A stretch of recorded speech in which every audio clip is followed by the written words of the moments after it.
अस्सलाम वालेकुम students, how are you? कैसे हैं आप? ठीक ठाक हैं? उम्मीद करता हूँ आप सब ठीक होंगे। जैम एकेडमिया की तरफ से जो हमने सी शार्प ट्यूटोरियल स्टार्ट किए हुए थे, आज उसका लेक्चर 9 है। आज के लेक्चर में हमने कवर करना है ऊप के कंसेप्ट्स को कि इनहेरिटेंस क्या होती है। जब हम इनहेरिटेंस के बारे में बात करेंगे देन दो कंसेप्ट आएंगे, base class and child class, और लास्ट में हम देखेंगे पॉलीमॉर्फिज्म। आज की वीडियो में हम जस्ट 2 टॉपिक्स क्लियर करेंगे, लेकिन ये जो है बहुत ही इंपॉर्टेंट टॉपिक है। हम आते हैं अपने पहले टॉपिक पे, वो है जी इनहेरिटेंस। स्टूडेंट, इनहेरिटेंस की अगर हम बात करें रियल वर्ल्ड में तो बड़ी इजीली हम अंडरस्टैंड कर सकते हैं। जो पेरेंट होते हैं उनकी करैक्टरिस्टिक्स, उनकी खसूसियात उनके चिल्ड्रन में पाई जाती हैं। सपोज अगर पेरेंट अगर बहादुर होगा तो उसके जो ऑटोमेटिकली बात है कि उसके चिल्ड्रन जो उसके बच्चे हैं वो भी बहादुर होंगे। अगर जो पेरेंट है वो अरबी है, ठीक है, जो उसके होंगे वो भी ऑटोमेटिकली अरबी होंगे। अब अगर मैं पाकिस्तानी एग्जांपल लूँ तो अगर किसी की जो बाप की कास्ट होती है ऑटोमेटिकली वही बेटों की कास्ट होती है। तो यानी इनहेरिटेंस यही कहते हैं ना कि इसमें चिल्ड्रन का कोई अपना कमाल नहीं होता, ये तो पेरेंट्स से उनको मिला होता है। सपोज किसी की कास्ट बट है तो ऑब्वियसली उनकी कास्ट भी बट है। अगर बच्चों की कास्ट बट है तो इट मीन्स उसके बाप की कास्ट भी बट है। यानी इनहेरिटेंस कुछ एट्रीब्यूट्स क्या होते हैं, कॉमन होते हैं चिल्ड्रन के और पेरेंट्स के। तो ये एग्जांपल थी। तो इसका हमारी प्रोग्रामिंग के साथ क्या ताल्लुक है? तो मैं अगर इस तरह बात करूं, ये देखें ये पेरेंट्स, इसकी नेशनलिटी पाकिस्तानी है एंड इसकी कास्ट बट है। अगर हम उसके बच्चे की बात करें, ठीक है, चिल्ड्रन की बात करें तो चाइल्ड ऑब्वियसली पाकिस्तान में पैदा हुआ है तो इसकी भी ऑब्वियसली वही नेशनलिटी होगी जो इसके बाप की नेशनलिटी है। दूसरी बात, इस चाइल्ड की भी वही कास्ट होगी जो इसके पेरेंट की है। अगर दूसरे चाइल्ड को हम देखते हैं तो इस चाइल्ड की भी अगर हम कास्ट की बात करें तो इसकी सेम टू सेम अपने पेरेंट से मिलेगी कास्ट। तो पेरेंट जो है वो पंजाबी है देन उसका जो चाइल्ड है वो भी पंजाबी होगा। यानी पेरेंट के एट्रीब्यूट्स चाइल्ड में पाए जाते हैं। अगर उसका पेरेंट बलोची है देन उसका चाइल्ड भी क्या होगा, बलोची होगा। तो ये बातें हैं। तो फिर ये बात क्लियर हुई, इनहेरिटेंस के ज़रिए जो पेरेंट होता है उससे चाइल्ड कुछ एट्रीब्यूट्स इनहेरिट कर रहे होते हैं। क्या कर रहे होते हैं? इनहेरिट कर रहे होते हैं, उससे ले रहे होते हैं। जैसे चाइल्ड कास्ट पेरेंट से इनहेरिट करता है, उसके बाद अपनी नेशनलिटी इनहेरिट करता है, उसके बाद कुछ एट्रीब्यूट्स है जैसे बहादुरी वगैरह वो इनहेरिट करता है। जिस तरह बाप उसका पंजाबी था तो चाइल्ड ने इनहेरिट किया कि वो भी पंजाबी है, ठीक है। तो ये एट्रीब्यूट्स हैं, इसको हम बोलते हैं इनहेरिटेंस। क्या बोलते हैं? इनहेरिटेंस। कि जो चाइल्ड होते हैं वो अपने पेरेंट्स से कुछ एट्रीब्यूट इनहेरिट करते हैं जो उनमें एंड उनके पेरेंट्स में कॉमन पाए जाते हैं। अब हम बात करते हैं प्रोग्रामिंग के पॉइंट ऑफ व्यू से इनहेरिटेंस को। तो स्टूडेंट, प्रोग्रामिंग के पॉइंट ऑफ व्यू से देखें 2 क्लासेस होंगी। एक क्लास को हम बोलेंगे ये बेस क्लास है, एक क्लास को हम क्या कहेंगे, ये बेस क्लास है। जो बेस क्लास है उसको आम एग्जांपल में हम आप समझेंगे ये पेरेंट है, ठीक है। और दूसरी होगी ड्राइव्ड क्लास जिसको आप कंसिडर करेंगे ये चाइल्ड है। तो जो मैंने प्रीवियस एग्जांपल दी है तो उससे अंडरस्टूड बात है, क्लियर हो गई है कि जो पेरेंट के एट्रीब्यूट होंगे वो चाइल्ड में भी पाए जाएंगे। यानी चाइल्ड इनहेरिट करेगा पेरेंट के एट्रीब्यूट को। आम अल्फाज में जो प्रॉपर्टीज़, जो एट्रीब्यूट्स हमने बेस क्लास में बनाने हैं ना तो वो ऑटोमेटिकली चाइल्ड में भी पाए जाएंगे। चाइल्ड में हमें लिखने की ज़रूरत नहीं है, ठीक है। अब इसकी definition, inheritance is a concept in which one class, जिसको हम चाइल्ड बोलते हैं, इनहेरिट करता है फील्ड्स एंड मेथड। आपको पता है ना क्लासेस में या तो फील्ड होती हैं या मेथड्स होते हैं। एंड अदर क्लास जिसको पेरेंट बोलते हैं। यानी जो चाइल्ड क्लास होगी वो पेरेंट क्लास से फील्ड्स, एट्रीब्यूट्स या जो है मेथड्स को इनहेरिट करेगी। इस कंसेप्ट को हम क्या बोलते हैं? इनहेरिटेंस। तो इनहेरिटेंस के लिए जब एक क्लास को दूसरे से इनहेरिट करना होता है देन हम ये कॉलन यूज़ करते हैं, ठीक है। तो अब हम इस कंसेप्ट का डेमो करते हैं। स्टूडेंट्स, मैं विजुअल स्टूडियो पे आ गया। जो हमने एग्जांपल अभी की है अब हम वो करते हैं, एक क्लास बनाते हैं हम पेरेंट की, ठीक है, की क्लास बनाते हैं हम फादर की नेम के साथ क्लास। हमने क्लास बना दी फादर, ये इसके नाम से क्लियर है, अंडरस्टूड बात क्या होगी, ये कौन सी क्लास होगी? पेरेंट। अब देखें इसके एट्रीब्यूट मैं करता हूँ। प्रीवियस वीडियो में आपको प्रॉपर्टीज़ के बारे में बताया था, गेट सेट प्रॉपर्टी। अब मैं उससे ऐड करवाता हूँ। हम क्या करते थे, स्ट्रिंग करते थे, ठीक है। जो पेरेंट है उसका एट्रीब्यूट हम बनाते हैं कॉस्ट, ठीक है, कॉस्ट, ठीक है। और फिर हम इसका जो है कैपिटल सी लिखते थे और इसको पब्लिक, देन जो है हम आके गेट सेट यूज़ करते थे, गेट, ठीक। और उसके बाद कर्ली ब्रेसेस, फिर हम क्या करते थे, रिटर्न, गेट में हम रिटर्न लिखते थे, रिटर्न।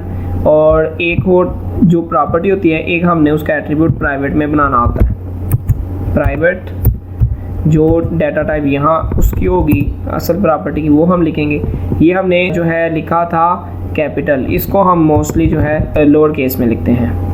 अब हमने इस प्रॉपर्टी को किया तो गेट में हम इस प्रॉपर्टी को रिटर्न करते हैं, ठीक है। यहाँ पे हमने सेमीकोलन लगाया, यहाँ हमने सेमीकोलन लगाया। अब आई बात सेट की, दूसरी सेट प्रॉपर्टी यूज़ होती थी, कर्ली ब्रेसेस। यहाँ पे हमने जो भी प्रॉपर्टी हमने प्राइवेट की होती है उसको हमने असाइन करनी होती है वैल्यू। ये ऑटोमेटिकली हमारा कंपाइलर कर रहा होता है इसको, ये गेट सेट, ठीक है। ये हमने प्रॉपर्टी की थी। अब ये देखिए गेट सेट, एक तो पेरेंट की प्रॉपर्टी है कास्ट जो उसके बच्चों की और इसकी सेम होगी, ठीक है। तो स्टूडेंट एक तो ये काम है प्रॉपर्टी को असाइन करने का, ठीक है, ये प्रीवियस लेक्चर में मैंने आपको बताया था। लेकिन एक होती है ऑटोमेटिक प्रॉपर्टी, वो थोड़ी आसान होती है। ऑटोमेटिक प्रॉपर्टी में हम जस्ट ये करते हैं कि हम लिखते हैं पब्लिक, ठीक है, फिर लिखते हैं जो भी डाटा टाइप है, फिर हम प्रॉपर्टी का नाम लिखते हैं और उसके बाद हम बनाते हैं कर्ली ब्रेसेस, ठीक है। और उसमें हमने लिखना होता है गेट सेमीकोलन सेट सेमीकोलन। ये काम वही है जो अभी हमने प्रीवियस किया था, स्ट्रिंग, रिटर्न टाइप, सारा कुछ। लेकिन ये आसानी के लिए हम थोड़ा सा इसका कोड शॉर्ट हो गया। ये भी प्रॉपर्टी है लेकिन ये इसको क्या बोलते हैं, ऑटोमेटिक प्रॉपर्टी। यानी इसमें हमें रिटर्न भी नहीं लिखना पड़ता, असाइन भी नहीं लिखना पड़ता, वो ऑटोमेटिकली हमारा कंपाइलर कर देता है। तो अब हम फिर इनको यूज़ करेंगे, ठीक है। ये किसके लिए इस्तेमाल करते थे, इनकैप्सुलेशन के लिए, कि जब हम चाहते हैं कि हमारा जो सेंसिटिव डाटा है यूज़र से हिडन रहे, देन हम इनकैप्सुलेशन की प्रॉपर्टीज़ यूज़ करते थे। और मैंने वो बताया था इनकैप्सुलेशन की प्रॉपर्टी के लिए एक आप प्राइवेट प्रॉपर्टी डिक्लेयर करवाते हैं और एक आपने पब्लिक गेट सेट के साथ करवानी होती है। अब जी दूसरी प्रॉपर्टी में करता हूँ प्राइवेट स्ट्रिंग, ये जी उस लिखता हूँ कल्चर की, ठीक है, कल्चर। और फिर मैं पब्लिक स्ट्रिंग डाटा टाइप वही रखी, कल्चर, CULTURE, इसके भी स्पेलिंग ठीक कर लेता हूँ, ठीक है। अब कल्चर है, कर्ली ब्रेसेस और जस्ट गेट सेट मेथड मैंने कॉल की, ठीक है जी। ये दूसरी प्रॉपर्टी असाइन होगी, कास्ट कल्चर, ये मैंने बना दी। अब जो पेरेंट है इसमें उसका नाम भी तो होगा फादर का, स्ट्रिंग, ये प्राइवेट है तो इसको मैं स्मॉल में लिखता हूँ। फिर जी पब्लिक, उसकी डाटा टाइप स्ट्रिंग थी, नेम, फिर गेट सेट, ये आ गई एट्रीब्यूट है, फादर का नेम, उसकी कास्ट, उसका कल्चर। अब एक और हम क्लास बनाते हैं, उसके बेटे की, सन की क्लास बनाते हैं, क्योंकि हम डिस्कस कर रहे हैं इनहेरिटेंस के कंसेप्ट को। तो यहाँ से हम ऐड आए और फिर हमने एक क्लास बनाई जिसको मैं कहता हूँ सन। अब अंडरस्टूड बात है कि जो सन है उसने अपने बाप की क्वालिटीज़ को इनहेरेंट करना है। ये जो बाप का कल्चर है, जो बाप की कास्ट है, वही सन के पास आएगी, ठीक है। तो फिर क्या करूं, इसको इनहेरिट करना है। तो स्टूडेंट इनहेरिट करने का मेथड ये होता है, आपको मैंने बताया था जिस क्लास को आपने इनहेरिट करना चाह रहे हैं, आपने उसके नेम के बाद लिखना है कॉलन, लिख दिया। फिर आपने उस क्लास का नाम लिखना है जिससे आप इनहेरिट करना चाह रहे हैं। तो मैं सन को फादर से इनहेरिट करना चाह रहा हूँ, फादर।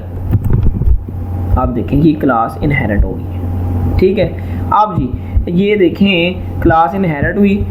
अब इस यहाँ पे मुझे सेपरेट इसका कल्चर बताने की ज़रूरत नहीं है, क्योंकि अंडरस्टूड बात है, ये इसका फादर का जो कल्चर है वही इसका कल्चर है, जो इसके फादर की कास्ट है वही इसकी कास्ट है। तो फिर क्या हुआ, फिर हम बस इसका जो वेरी करेगा वो इसका अपना नेम वेरी करेगा। तो मैं फिर एक प्रॉपर्टी इधर बनाता हूँ, पब्लिक स्ट्रिंग और सन नेम लिख देता हूँ, सन नेम, और फिर इसको पब्लिक करता हूँ, पब्लिक स्ट्रिंग और सन। ये मैं ऊपर वाली प्राइवेट है उसको हम मोस्टली अब लोअर केस में लिख देते हैं, इसको मैं जो है अपर में कर देता हूँ, curly braces get set method. ये ऑटोमेटिक प्रॉपर्टीज हमने यूज़ कर ली। अब जी फादर क्लास भी बन गई है, सन क्लास भी बन गई है।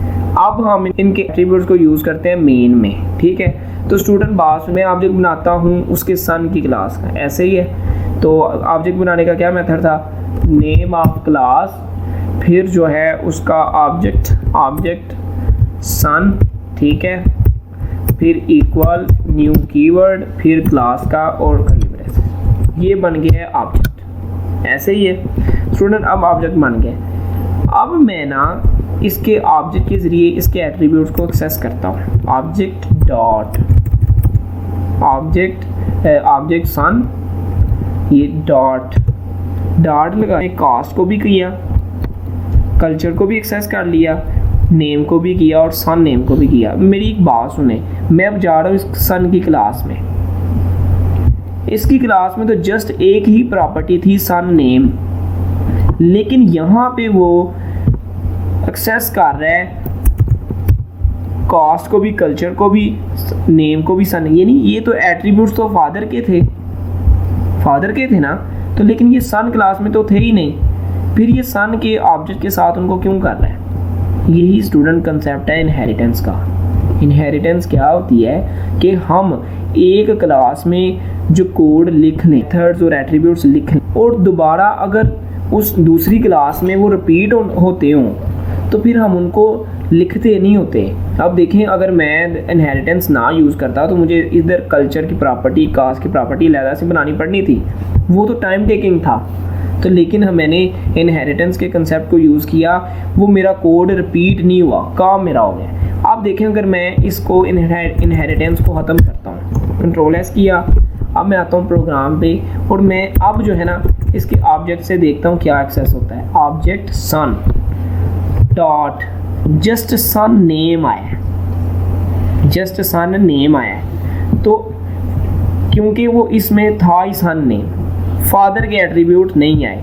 अगर हम चाहते हैं दूसरी क्लास के भी आए तो फिर हमें इस क्लास को उससे इनहेरिट करवाना पड़ेगा। जब हम इनहेरिट करवाएंगे तो फिर क्या होगा, तो फिर इसके एट्रीब्यूट्स भी जो जिस क्लास में मैंने इनहेरिट किया होता है ना, उसके एट्रीब्यूट्स भी इसमें आते हैं। अब देखिएगा, अब इनहेरिट हो गया तो अब सन क्लास जो है अपने एट्रीब्यूट्स एंड देन जिस क्लास इसको इनहेरिट किया गया उसके भी एट्रीब्यूट्स अपने अंदर रखता है।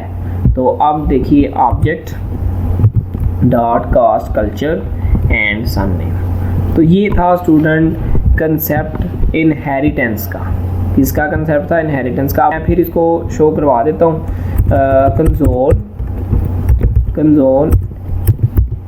कंसोल डॉट राइट लाइन,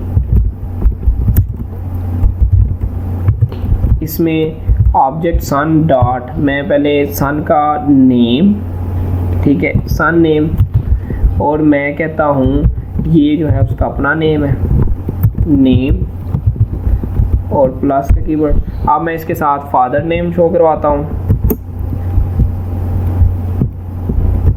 फिर मैं शो करवाऊँगा इसकी कास्ट, फिर मैं शो करवाऊँगा इसका कल्चर। तो ये जी फादर नेम आ जाएगा इधर, ठीक है। और ये आपको पता है वो ऑब्जेक्ट जो है डॉट, ये सन नेम, ये नेम है क्योंकि ये फादर की प्रॉपर्टी में हमने उसका नेम रखा हुआ है, ठीक है। तो ये एक्सेस हो गया।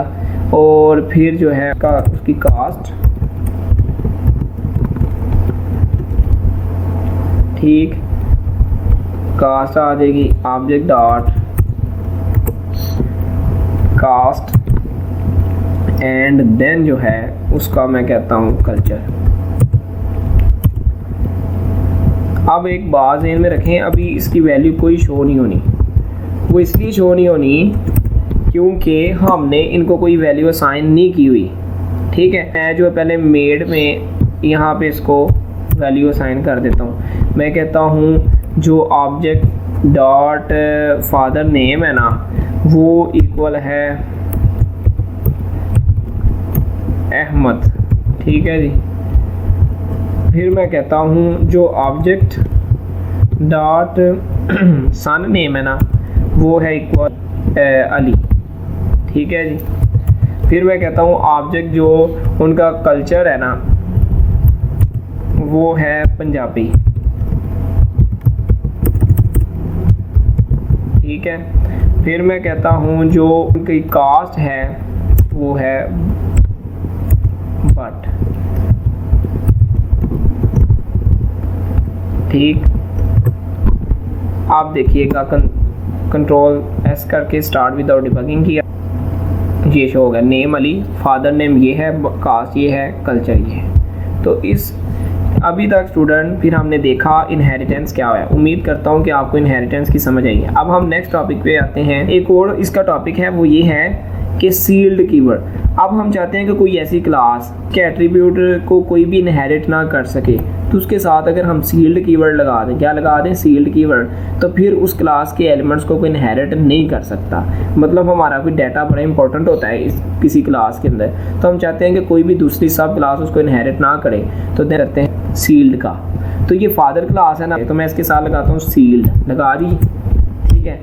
आप देखिए मैं इधर इसको इनहेरिट किया हुआ था यहाँ पे, अब मैं जो है ना इसको इनहेरिट करना चाहता हूँ, तो इनहेरिट करने का मेथड क्या था, कॉलन, और मैं उस क्लास का नाम लिखता हूँ। अब मैं इसको लिखा है तो ये एरर आ रहा है। एरर ये आ रहा है, कहता है can not drive up from sealed type, यानी ये जो फादर है ना उसकी टाइप आप सील्ड रखी हुई है, इसलिए आप उसको इनहेरिट नहीं कर सकते। ठीक है। तो इसमें आपने ये देखा, अगर आप चाहें कि आपकी कोई क्लास को कोई सब क्लास जो है ड्राइव क्लास जो है इनहेरिट ना कर सके, तो आप उसके साथ कौन सा कीवर्ड यूज़ करते हैं, सील का। तो अब सील्ड का, अब मैंने सील को रिमूव किया तो ये अब इनहेरिट हो गया। नेक्स्ट टॉपिक है हमारा पॉलीमॉर्फिज्म। क्या है जी, पॉलीमॉर्फिज्म। पॉली का मतलब होता है POLY मैनी। पॉली का क्या मतलब होता है, मैनी। मॉर्फिज्म बोलते हैं शेप्स को या फॉर्म्स को।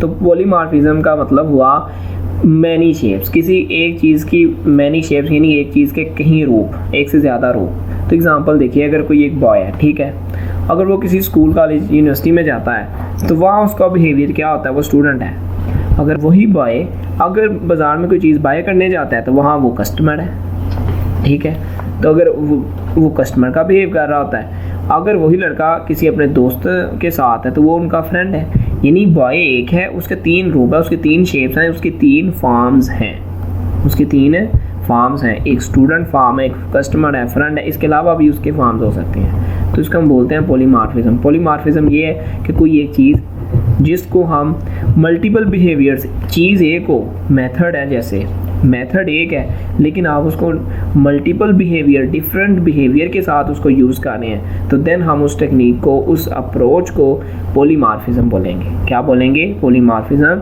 अगर एक मेथड नेम सेम है लेकिन उसके बिहेवियर डिफरेंट हैं डिफरेंट जगह पे, तो उसको हम क्या बोलेंगे, पॉलीमॉर्फिज्म। उम्मीद करता हूँ कि एग्जाम्पल की समझ आई है। आप देखिए ज़रा, poly means many and morphism means shapes.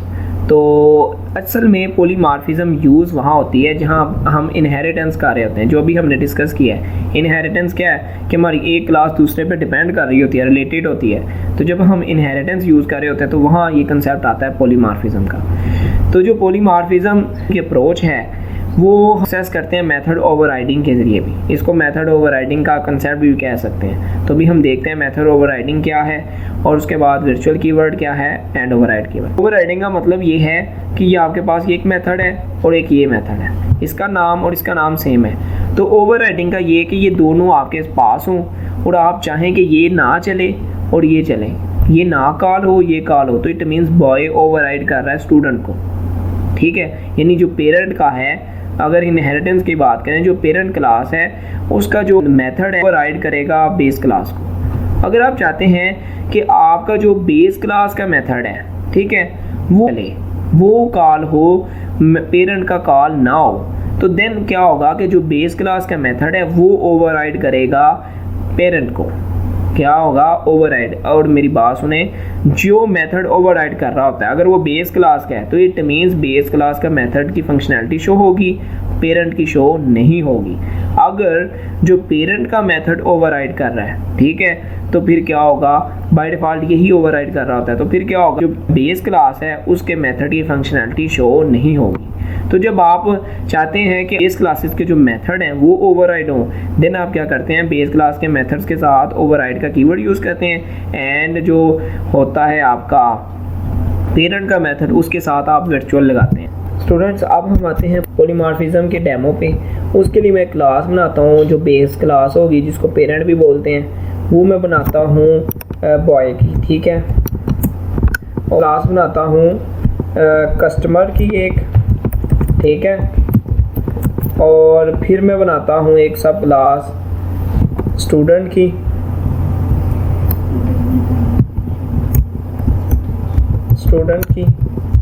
फिर एक बनाता हूँ फ्रेंड की,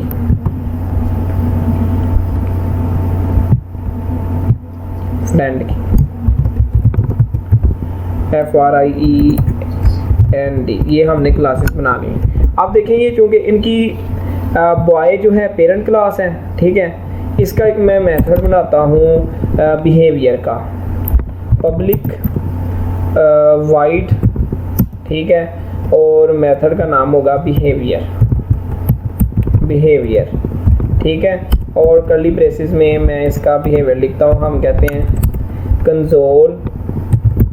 कंसोल डॉट राइट लाइन, और ये शो करवाएगा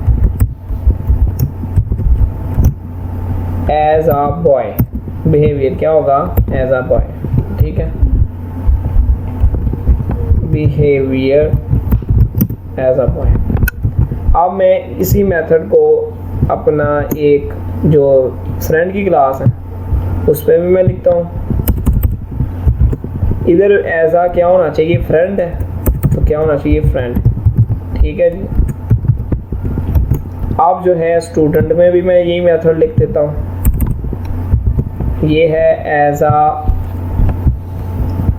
स्टूडेंट, ठीक है जी, स्टूडेंट।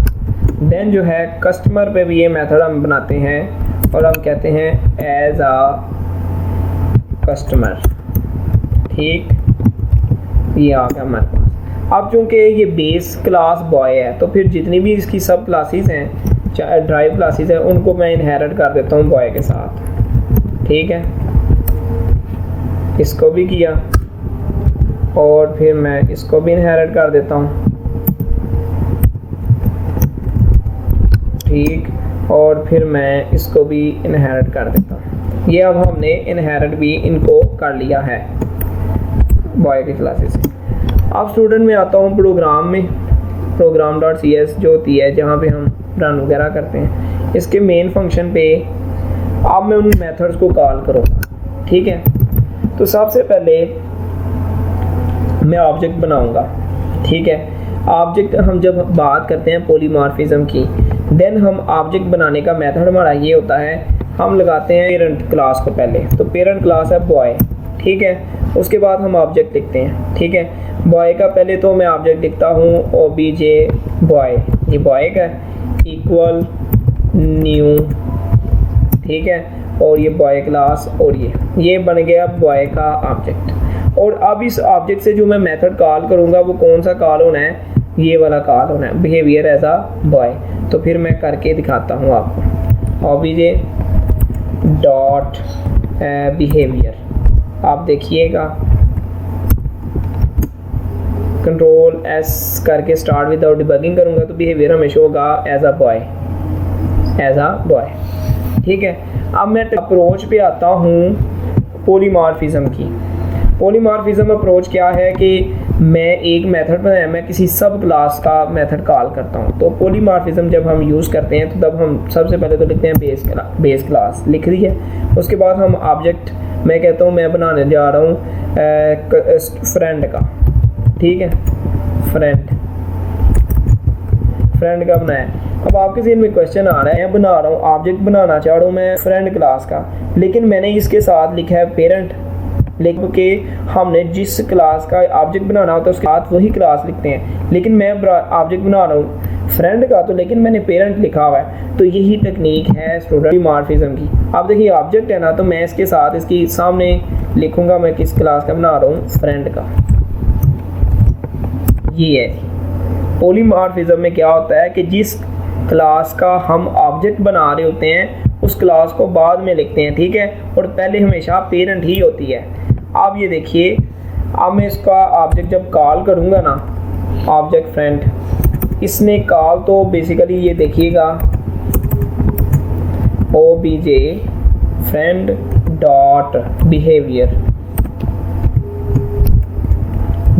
बिहेवियर, ये अभी एज अ बॉय ही शो करना है इसने। Control start without debugging as a boy, एक पहले वाला शो हुआ, एक दूसरे वाला। स्टूडेंट्स आपने देखा है अभी हमने जब रन किया उसको, देन सब का बिहेवियर जो है ना शो हुआ था एज अ बॉय, जबकि मैंने ऑब्जेक्ट जो है फ्रेंड का बनाया था, इधर मैंने कस्टमर का बनाया पॉलीमॉर्फिज्म को यूज़ करते हुए, और यहाँ मैंने स्टूडेंट का बनाया। लेकिन उसने हमें आउटपुट में क्या शो किया है, उसने जस्ट हमें पेरेंट का ही शो किया है मेथड। क्यों हुआ है? जब हम चाहते हैं कि हमारे जो बेस क्लासेस हैं उनकी अपनी फंक्शनैलिटी शो पॉलीमॉर्फिज्म को यूज़ करते हुए, देन हम दो कीवर्ड यूज़ करते हैं, वर्चुअल का एंड ओवरराइड का। जो वर्चुअल कीवर्ड है वो हमने पेरेंट क्लास के साथ लगाना होता है, जैसे मैंने ये लिखा है वर्चुअल, ठीक है, और उसके बाद जितनी सब क्लासेस होती हैं उनके मेथड के साथ हमने लगा देना होता है ओवरराइड, जैसे मैंने लिखा है इधर भी ओवरराइड लिख दी है, और फ्रेंड जितनी भी क्लासेस थी। तो अब मैंने क्या किया, मैंने पेरेंट के साथ वर्चुअल कीवर्ड लगाया एंड दूसरों के साथ ओवरराइड के लगा दिया। अब इससे होगा क्या, वर्चुअल लिखा हुआ है, इसका मतलब ये है पॉलीमॉर्फिज्म ऑब्जेक्ट के जरिए इसको कॉल करूंगा, देन ही इसकी फंक्शनैलिटी ये शो होगी, ठीक है। जैसे मैंने यहाँ पे ऑब्जेक्ट बॉय एंड बॉय किया है तो देन तब शो होगा।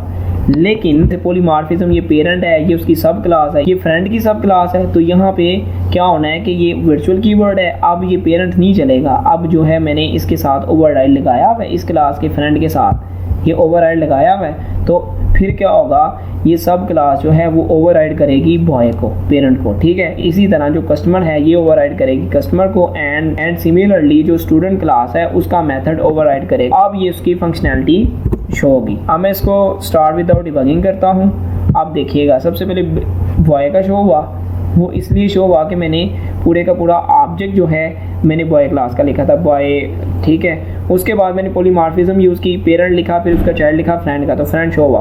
देन मैंने कस्टमर लिखा एंड स्टूडेंट। तो उम्मीद करता हूँ कि आपको पॉलीमॉर्फिज्म की समझ आ गई है। तो अब हम अपने लेक्चर को रिकैप करते हैं। आज के लेक्चर में हमने देखा इनहेरिटेंस क्या होती है, उसके बाद बेस क्लास क्या होती है, चाइल्ड क्लास क्या होती है, उसके बाद हमने डिस्कशन की पॉलीमॉर्फिज्म पे, फिर हमने एक एग्जांपल देखा कि इनहेरिटेंस कैसे अप्लाई करते हैं, फिर हमने सील्ड कीवर्ड की फंक्शनैलिटी को देखा, एंड लास्ट पे जो है हमने पॉलीमॉर्फिज्म की एग्जांपल की एंड उसको देखा। इसमें हमने देखा मेथड ओवरराइडिंग क्या होती है, virtual keyword and override keyword किस लिए इस्तेमाल होते हैं। उम्मीद करता हूँ आपको समझ आइए। अगर आपको समझ आइए तो काइंडली सब्सक्राइब करें, बेल आइकन प्रेस करें एंड कमेंट करें। बहुत शुक्रिया स्टूडेंट्स।